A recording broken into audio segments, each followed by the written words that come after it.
Bonsoir Charlotte Cesari, vous êtes tête de liste de la gauche ajaxienne à Oggi-Dioboblo à l'occasion de ces élections municipales. Vous êtes une nouvelle venue en politique, alors est-ce que vous pouvez vous présenter en quelques mots ? Oui, bien sûr. Alors, comme vous l'avez dit, je suis tête de liste pour représenter la gauche à Ajaccio. Donc, je suis enseignante de philosophie depuis quelques années maintenant. Je suis très active dans l'associatif, en milieu carcéral également.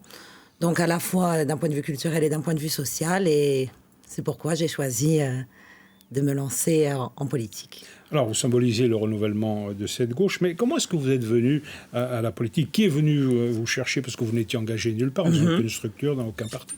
Oui, en effet, je suis non encartée. Comme je vous l'ai dit, c'est mon profil qui m'a menée à prendre cette décision et à endosser cette responsabilité. Donc, les partis qui composent le mouvement, donc qui sont le PC, le PS et Debout, qui m'ont choisi à l'unanimité et j'ai endossé ce rôle avec plaisir.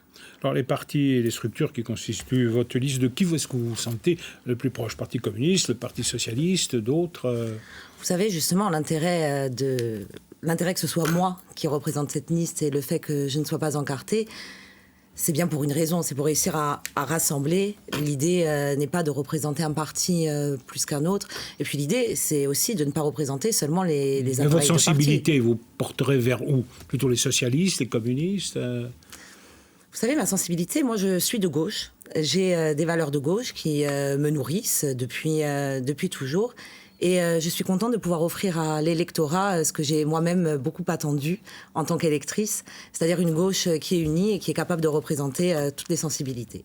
Alors vous êtes entouré de gens qui ont, pour certains, une très très très longue expérience politique, essentiellement des hommes d'ailleurs. Vous sentez la force de résister aux éventuels conseils qui sont peut-être pas toujours amicaux en politique ? Vous savez, je crois que la politique, alors vous l'avez dit, j'arrive en politique, mais je crois que c'est aussi une représentation de la vie et de la société. Donc ma confiance, elle est accordée à ceux à qui je fais confiance, qui m'ont prouvé leur sincérité. Et ma position de femme, au contraire, je pense que c'est une position qui est forte, qui est très importante. Alors ce n'est pas un argument non plus. Et la question de la peur, franchement, c'est une question dont j'essaie de me détacher le plus possible. En tout cas, la démarche n'a pas été de tout repos non plus. Il a fallu du temps pour constituer cette union. D'ailleurs, toutes les forces de gauche ne sont pas représentées. La dernière en date, Issem Mamanka de Jacques Casamart, a finalement refusé d'être sur la liste, même si elle vous soutient. L'union, c'est toujours un combat. Vous savez, je pense que, comme dans tout, l'union, ça demande du travail, ça demande de mettre certains désaccords de côté. Évidemment, ce n'est pas de tout repos, mais c'est un bon signe. Ça veut dire que c'est une démocratie qui est vive. Et Issem et Mamanka sont avec nous, ils nous soutiennent. Ils ne font pas partie de la liste, mais ils nous soutiennent dans la campagne. Ils me soutiennent nommément et ils soutiennent la liste également. Donc, je pense qu'on a accompli un travail qui est très beau et c'est ce qu'on voudrait montrer aux Ajacciens. C'est que nous avons travaillé et nous allons continuer à travailler. Alors la gauche, de façon générale, mais plus particulièrement en Corse, n'est pas dans une phase ascendante, c'est le moins qu'on puisse dire. Elle ne dirige plus aucune des deux grandes villes, et même des villes moyennes. Elle est absente à peu près partout. Et puis le rôle dans l'opposition, notamment à Ajaccio, n'a pas été très dynamique. Alors qu'est-ce que vous comptez changer, vous, si vous entrez au conseil municipal ou à la tête de la mairie ? Je vous remercie. Nous, évidemment, l'idée, c'est d'accéder au second tour et d'accéder à la mairie, évidemment. Nous ne sommes pas là pour faire de la décoration. Vous savez, les élections les plus représentatives, je ne crois pas que ce soit celles de 2020. Vous savez que c'était un contexte qui était très particulier. Je ne crois pas que quelqu'un accédera à la mairie dès le premier tour, comme ce fut le cas en 2020. Il y a eu 36% de participation à peine. Ouais. Évidemment. Donc nous, ce qui nous intéresse et ce sur quoi on se base, ce sont les élections législatives. Pour le coup, la gauche n'a pas été absente. C'est près de 12% des suffrages.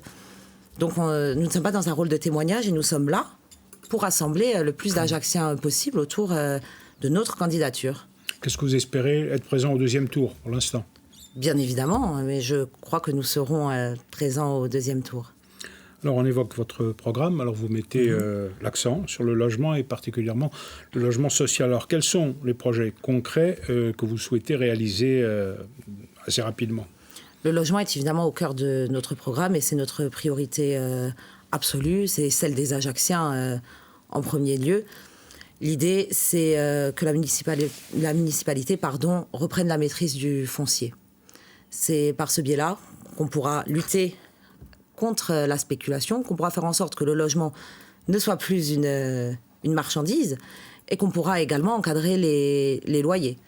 Donc c'est par un levier législatif et administratif qui est ancré, qui s'appelle le bail social solidaire, que l'on pourra rendre la ville aux Ajacciens. Alors le site de l'ancien hôpital de la Miséricorde, la municipalité actuelle a un projet dans ce lieu. Il annonce 40% de logements relevant du parc social ou intermédiaire. Ce sont ces termes. Ça vous convient ou alors il faut aller plus loin encore ? Moi, ce que je crois, c'est qu'il ne faut certainement pas se cantonner à un seul quartier et ne pas se satisfaire des mesures qui peuvent être prises. Là, c'est le centre-ville. Évidemment, mais c'est un seul quartier.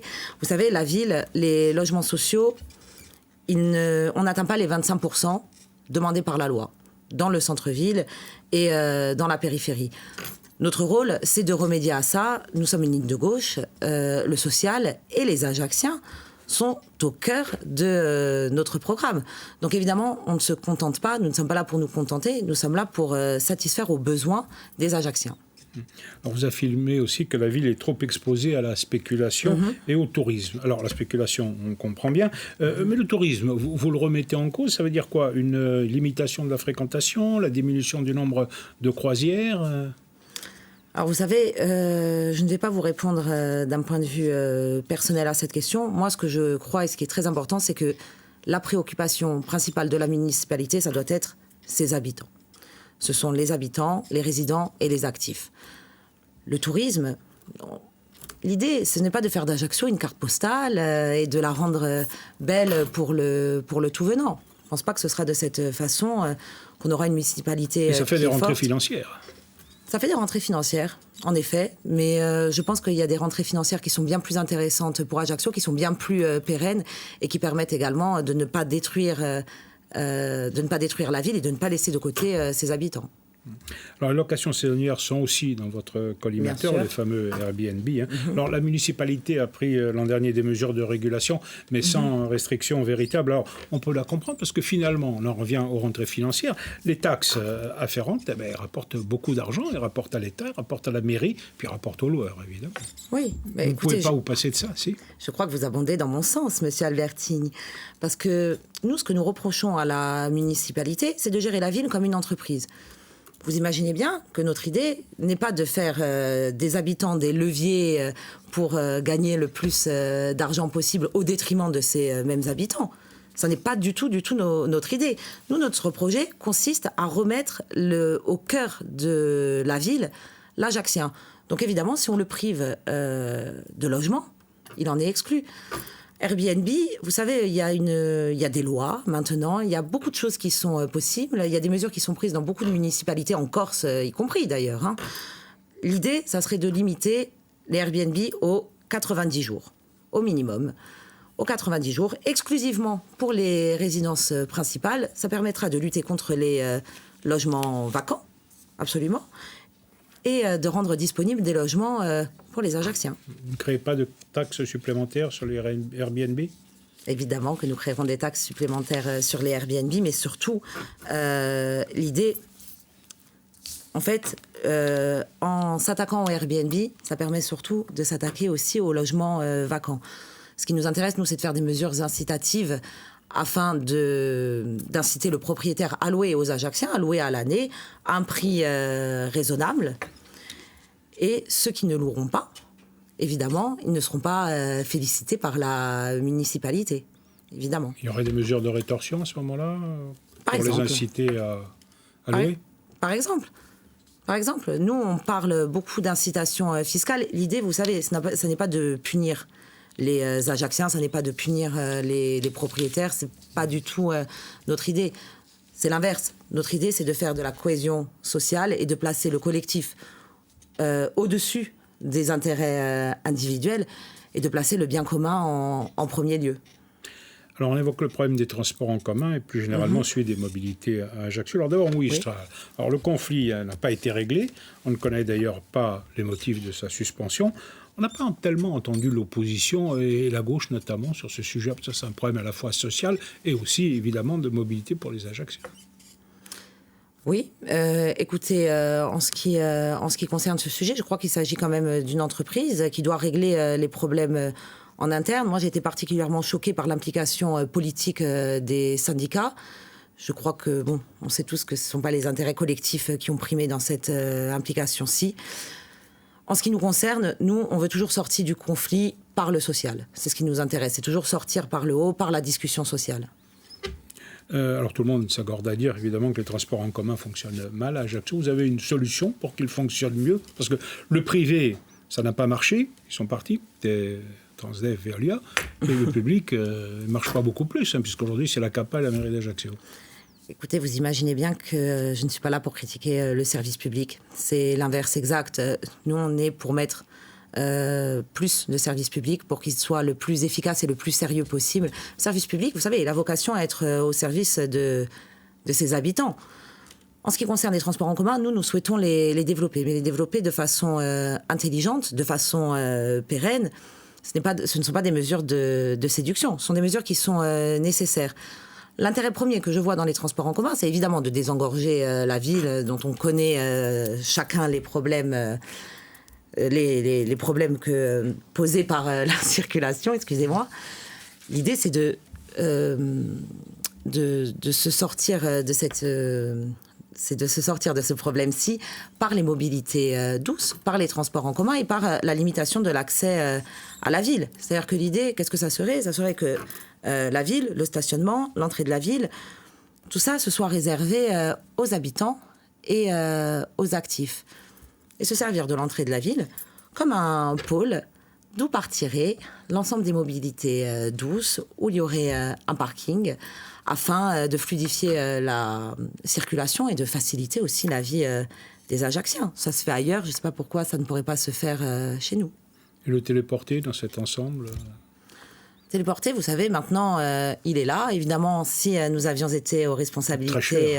pardon ? Il coûte très cher. En effet, mais si nous avions été aux responsabilités à ce moment-là, nous n'aurions pas porté ce projet. Ça, c'est évident. Pour l'instant, il est là, il est construit. Donc l'idée, c'est d'en profiter, d'en faire un point de départ de quelque chose d'intéressant. Donc je vous parlais tout à l'heure du développement d'un pôle de transport. D'où partirait des bus, où s'arrêterait le projet de tram-train qui a été laissé de côté. Ce serait un endroit aussi où il y aura un parking.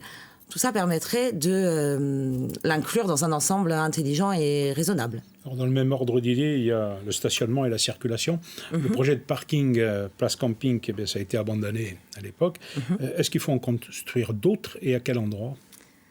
Écoutez, je vous ai répondu à cette question. Moi, je crois qu'il faut absolument construire un parking à l'entrée de la ville.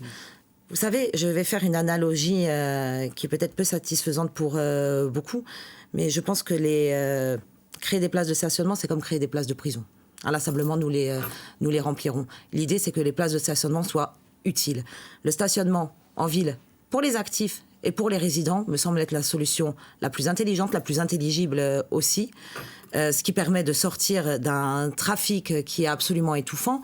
Et surtout, à l'entrée de la ville, créer un véritable parking pour pouvoir ensuite circuler en transport en commun. Ça se fait sur le continent de façon très facile. Lorsque les Corses se rendent sur le continent, ils n'ont aucun mal à les utiliser. Je pense que ça pourrait être très intéressant à Ajaccio, qui mérite d'être une ville agréable dans laquelle on peut circuler entre les quartiers. Le stationnement payant sera certainement généralisé, certainement après les élections. C'est une mesure que vous feriez vôtre ? Le stationnement payant généralisé. L'installation de rodateurs de partout, quoi. Vous savez, oui, j'ai bien compris, je vous remercie. Évidemment, nous, vous imaginez que notre posture n'est pas de faire payer tous les Ajacciens de la même façon. il sera absolument impensable de rendre payant le stationnement dans les quartiers les plus populaires. Après, effectivement, c'est un moyen de recette. Mais des moyens de recette, s'il y en a plusieurs, que nous développerons auprès des Ajacciens dans les jours à venir.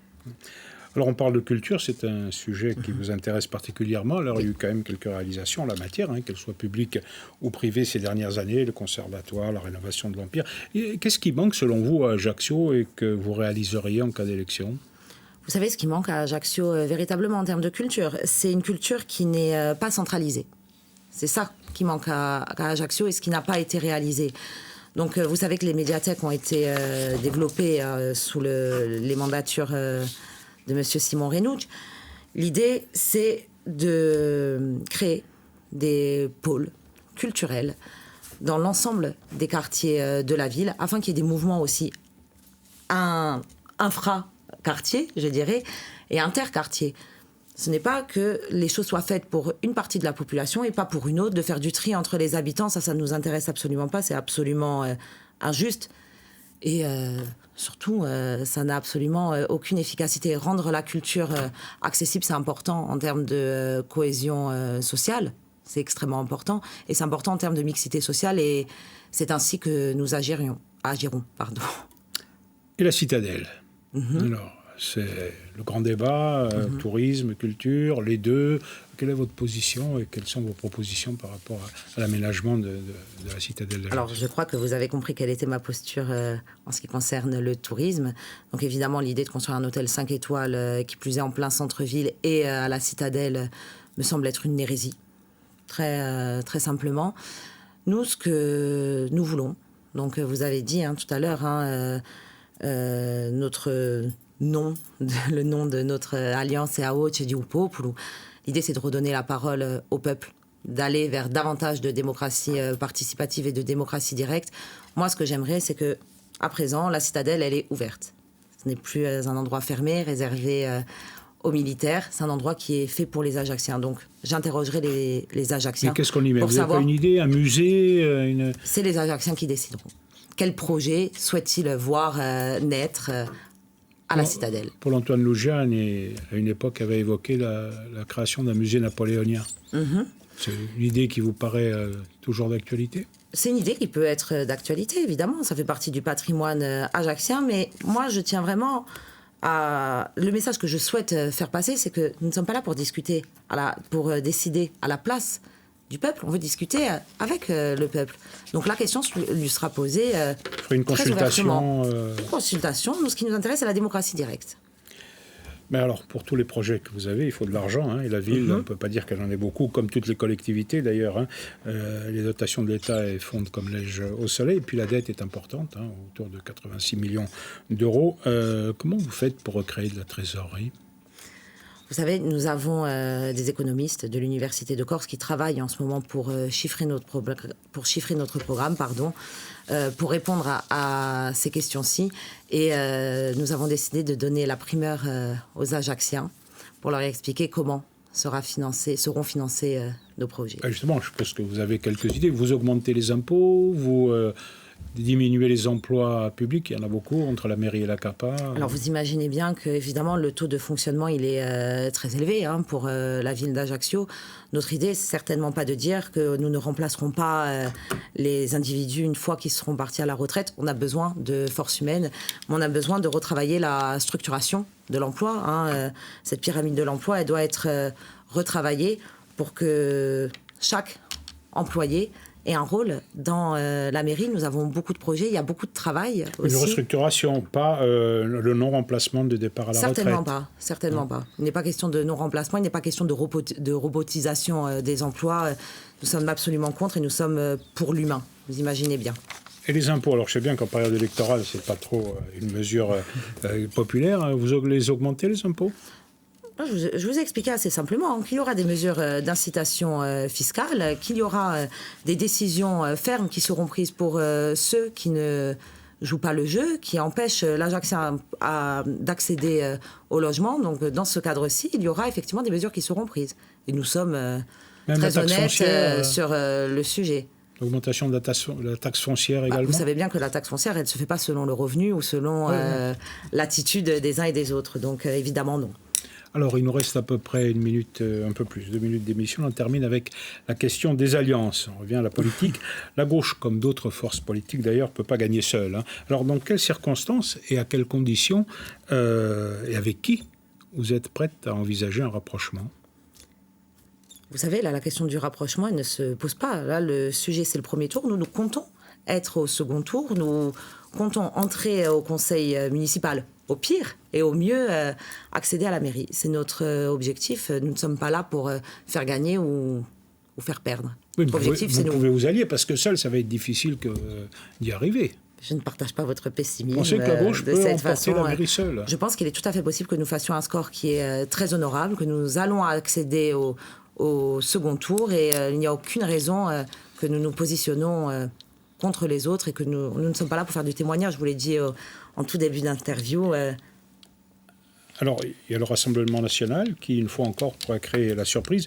Alors, si d'aventure il s'impose comme un possible vainqueur, qu'est-ce que vous faites à ce moment-là ? Vous soutenez la liste Sbrač, vous vous alliez avec Karolaj, et vous participez à un front républicain, comme ça a été fait dans le passé ailleurs, pas en Corse. Mais alors écoutez, je pense que vous connaissez la réponse. Vous connaissez la posture de la gauche en ce qui concerne l'idée de faire barrage au Rassemblement national. C'est une question qui est très vieille, et nous connaissons la réponse. Évidemment, nous ne souhaitons pas. Nous luttons pour que la ville ne tombe pas aux mains de l'extrême droite, mais ça n'autorise pas tout. Évidemment, nous ne faisons pas un chèque en blanc à toutes les municipalités qui pourraient vaincre l'extrême droite. Ça, vous pourriez vous allier, ou alors éventuellement vous retirer au profit de la liste la mieux placée, en dehors du RN, évidemment. On ne se retirera pas. Ce n'est pas l'objet de ma candidature.